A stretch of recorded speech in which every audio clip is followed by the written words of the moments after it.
What's really good? Welcome back to the hit list. Appreciate everybody letting us know that Tyler didn't have his audio going on. Tyler, what's really good? Now, hopefully, everything's really good. My bad, everybody. Actually, it was 100% my fault. I don't exactly know what happened, and I just turned everything off, turned it back on, and we're back in it again. But let's go ahead and start from the bottom. Apparently, you think Turbo is ass. Let us know why. Okay. All right. All right. Turbo's not ass. Turbo is an underachieving performer right now. As I was saying, that nobody got to hear and everything. I believe every challenger, whenever they bring themselves onto the game, they have these little nicks and knacks about what they do, consistently. And Turbo is always giving us great interviews and one-liners. And he's always dominating challenges, no matter what they are, heights, physical, puzzles. And so far, it's just been a big old turd from him, man. To be honest, he's not doing much. He's kind of just in the background. Now, maybe that's his strategy. Maybe he's letting Team USA run the ship and he's just going to sit back until it's time to perform. But if he doesn't do it soon, they might throw him in. But that's a good point because who wants to have Turbo just lying about, ready to be carried onto a final? But don't you think you're kind of unfairly focusing on him? Isn't everybody kind of underperforming to a certain degree No, on the U.S. 100%. side? I mean, on the US side, I think there are lots of underperformers. I do think they are. I think the biggest difference is that they have friends on that same side, where Turbo doesn't really have as many allies. He has like one or two, but he doesn't have lifelong friends. So I don't know. But as of right now, he's not performing up to what he should be. I think he's just laying low, man. Just laying low. I think the second that they're not looking, Turbo is going to come through and fuck some shit up. But let's go ahead and move on next to Leroy, one of my favorite challengers. Early in the season, you said that he has to change his game up. He has to try different tactics because the things that's been working for him hasn't been getting him very far in this game. How do you feel about Leroy acknowledging your, not directly, but acknowledging what you said earlier in this season on the hit list about him having to change tactics to go far this season? Well, apparently he's a fan of our hit list because he listens and he learned. No, this is way earlier, but it's awesome. It makes me become more of a fan of him when I watch him change his game, grow his game, and just start developing into more of a lethal player instead of just like a physical, bodyguard. Right. He acknowledged that it's always him kicking it with bananas. He needs to politic more. Who do you think Leroy should have to gravitate towards that can take him far? Wes. Well, not after what we've Uh, seen today, but that actually, before this episode, that would have been a perfect name to say because nobody would expect it, and it'd be the best bodyguard. But with who's left and everything, I think he needs to latch himself onto Polly. The reason why I'm saying Polly is because we know Polly and Bananas have had this kind of back and forth type beef. He doesn't have to be Polly's best friend, but he's just got to remind Polly, like, hey, it's in your best interest to keep me around. I am good at this. I'm good at this. I'm not good at that, but I'm always going to push myself. And that's what Polly wants. Polly wants people that are going to give it everything. do you really So, think Paulie needs anybody? He's been kind of killing it already. Doesn't, he talks the talk, he walks the walk. Would Leroy be a benefit to Paulie or would it just bring him down? so I don't think Leroy would really be a benefit to him. I don't think Polly needs him. I don't think Polly really needs a lot of people. But and this is only me speculating because I've never been an actual contestant, but when you're within the game and somebody hands you a vote, they hand you a number, it's almost hard to say no because as soon as you say no, well, then they go to somebody else and go, they don't want me on their side. There's something fishy going on. It's kind of like you're forced into this relationship. So it naturally he would agree to the terms, but Leroy would be at the bottom of his list. I feel. All right. Let's go ahead and talk about this daily challenge. It definitely looked something crazy. Do you remember what they called it? Something wagon? It looked like a bunch of hamsters in the ball. But Yeah. it definitely looked crazy. Team UK, for the most part, smoked Team US. Visually, what did you make of the daily challenge? What would you give it on a scale of 1 to 10? I'd put it like a 7. I think it'd have been better if they would have had like rounds to go in, like Team USA split up into two groups and everything, so it wasn't so cluttered. Because it's very hard for me as a fan to see what each person was doing. They only showed me a little bit of everybody. So if they'd have broke it down, it'd have been better. I think it was a great challenge because it tested everybody, in multiple different ways, which is what you want to challenge somebody. All right. Do you think that Team US was put at a huge disadvantage by having to go first? Absolutely. I think probably like 75 to 85% of the challenges, if you go first, it's a disadvantage. There's hardly any like balanced challenges where it doesn't matter. And Team UK saw what Team USA did wrong and just immediately tried fixing it. Yeah, it was like a huge disadvantage. What did you make of Theo getting caught cheating? I don't think any of us, when we all saw the trailers and when we all saw the previews, we all knew that somebody cheated. Were you surprised that it was actually Theo who got busted out for doing it? No, not really. I think a big thing within the challenges, and the reason why is I'm kind of separating who he is before the challenge as like, a professional athlete who follows the rules.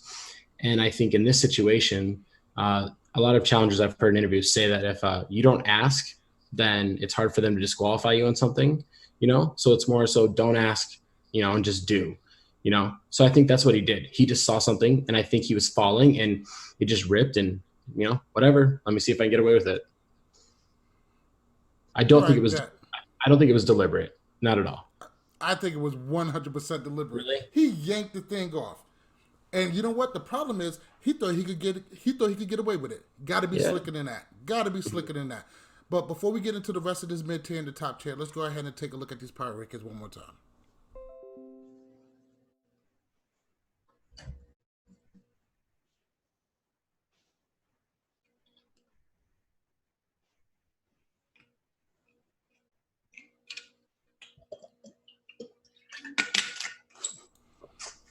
I caught you. Yeah. All right, so hopefully you guys got a good look at that. Let's go ahead and move on to Rogan.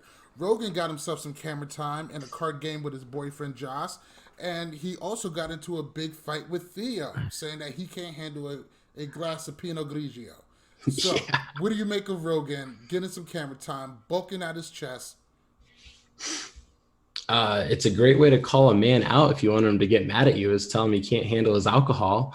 It's an easy little jab there. It was too easy of a fight. I think it was pointless, in my opinion, through his alliance, through his Team UK.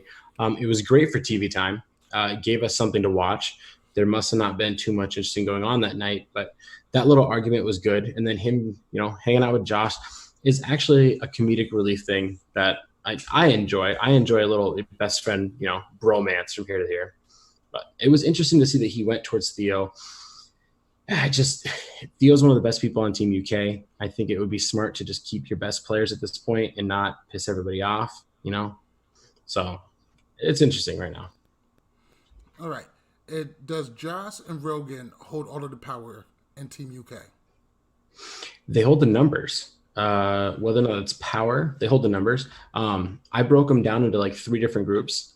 You got your misfits that don't really fit in, Theo's crew, and then you got your Jogans, which right now they have 6, out of the 13, if CT is in their group. And having numbers is almost more important than being a better player, in these games. Yeah, sometimes it's better to be lucky than smart.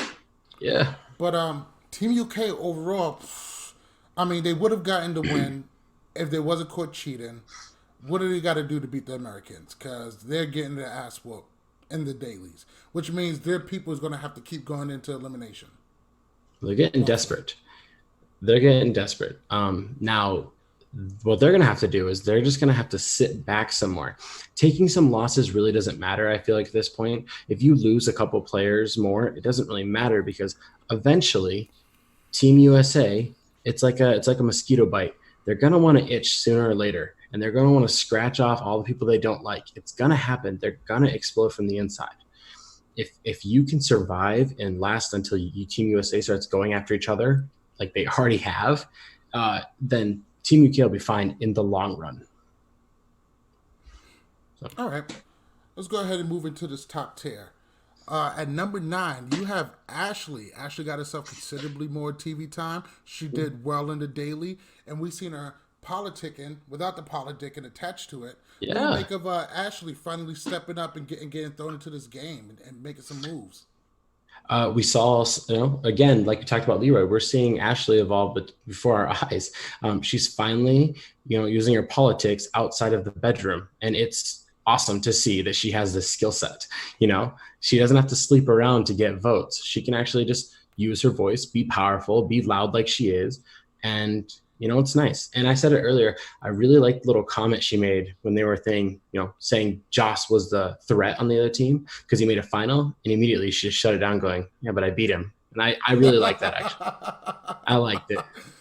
Absolutely. I wasn't a huge fan of Ashley on her real world season, and her first couple of times in the challenge wasn't that great, but she did win 2 of these. Not by accident. She did it by winning, and she put some really great competitors under her belt. She has really, really grown on me she's really grown on me as a competitor. Yeah. I do like her actually without the crew. She's making moves, she's getting it done. And in reality, not a lot of people got a lot of shit to say to her. She won 2 of these things, the highest female winner of all time. Pretty much won half of the challenges that she's been in. Ashley is the real deal.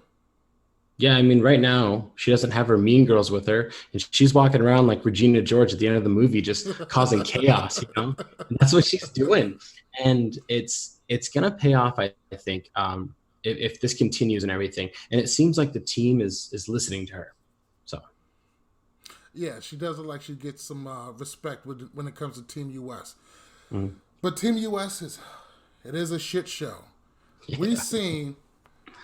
So after one of these meetings with Team US, very sloppily and very unlike Wes. I mean, it's one thing for Wes to be loud and have a lot of braggadocio when it comes to him. But usually he is a well-oiled machine. The people around him he keeps in check. But he ran his mouth around a sleeping Laurel, and she went and blew his spot up to Josh. Josh then turns around, and because he's in a position of power, that Team US wanted to put him in a position to see if they could trust him or not. He betrayed Team US. He got into it with Wes. What do you make of the struggle between those two? Was Wes in the wrong? Was Josh in the right? I mean, there's a lot of different ways you could take it. How do you feel about it? So if I'm not a fan, I'm not a viewer, if I'm on Team UK watching Wes and Josh talk right now and everything, Josh is in the wrong. He's 100% in the wrong because the entire room, Team USA, sat down and said, this is what we're doing. We're going for this guy or this guy. We're going for their best guys. We're going to pick them off at the head, and we're slowly going to go. And Ninja made a great comment that, I can't say it exactly, but Josh is an overreacting, emotional player. And then immediately he storms away emotionally saying, no, he's not. And he was in the wrong. He was in the wrong here. I don't care what anybody says about Wes. And I know there's a lot of Banana fans, or there's a lot of whatever Jordan fans, and they don't like Wes because their favorite doesn't like Wes.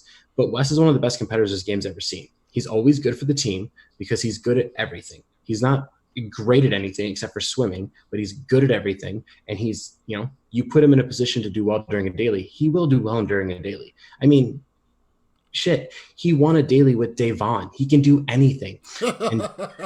And for being honest, and Josh got emotional, let Laurel control Josh for a second. And yeah, now Wes shouldn't have said his comments. Obviously shouldn't have said his comments, but he was only saying what everybody on Team USA is thinking anyways.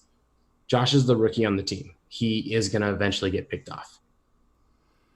I think Josh was 100% in the right. Wes already said that he's going to target him. He's already known that he's not that popular on Team US. And I think Josh had a very good point. Take him out before he takes you out. In that point, yeah, you're 100% right. I mean, how often would Josh get the tribunal? How often would he be in a position of power to do this move and everything? Never again. Probably Never not. Again. Probably not. And you are supposed to, it's popular right now. Shoot your shot, and he did. And it was successful. So in that aspect, Wes was talking bad on him. He got back to him. The only reason Wes was talking bad about him, though, is because he was contemplating not following through with the plan. And so we could say they're both wrong. Wes was in the wrong for making his comment public. He shouldn't have said it out loud. It's not good for team morale. And I think Josh acted emotionally. All right. Laurel definitely had a big hand when it comes to that. How much blame do you put on her for pretty much, causing chaos in Team US?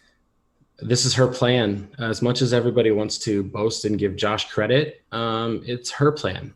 And it's her plan because that's what we see. I have a theory right now that, she's snuggling up with Bear, and Bear's always wanted to go against West in elimination, and he whispered into her ear.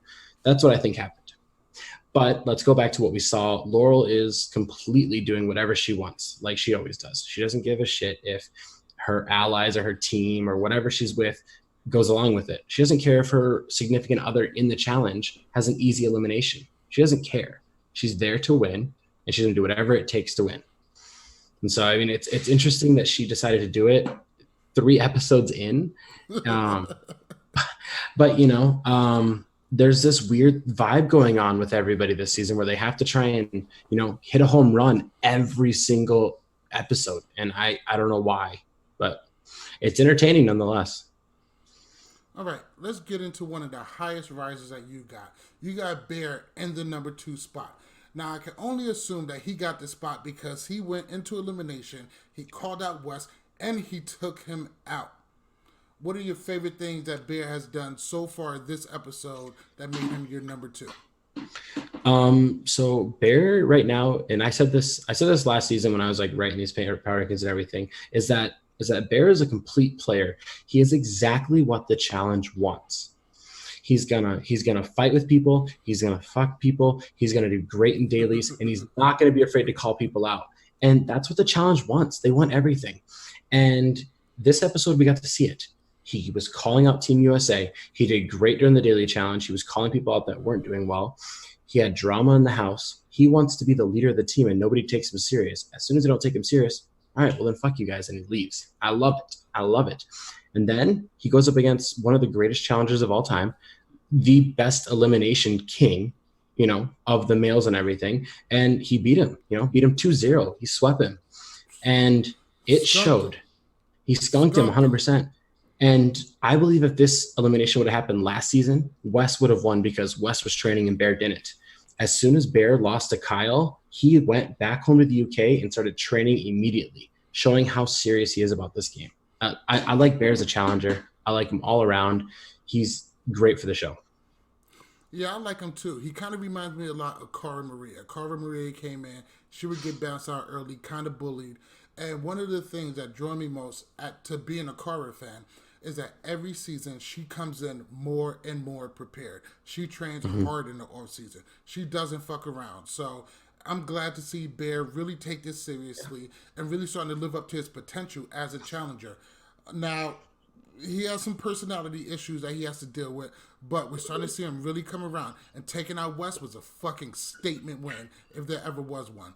But let's go ahead and move into the last spot, your number 1 spot. Laurel herself. I think it's real easy to see why she's number 1. Tell us why you put her in that number 1 spot this week.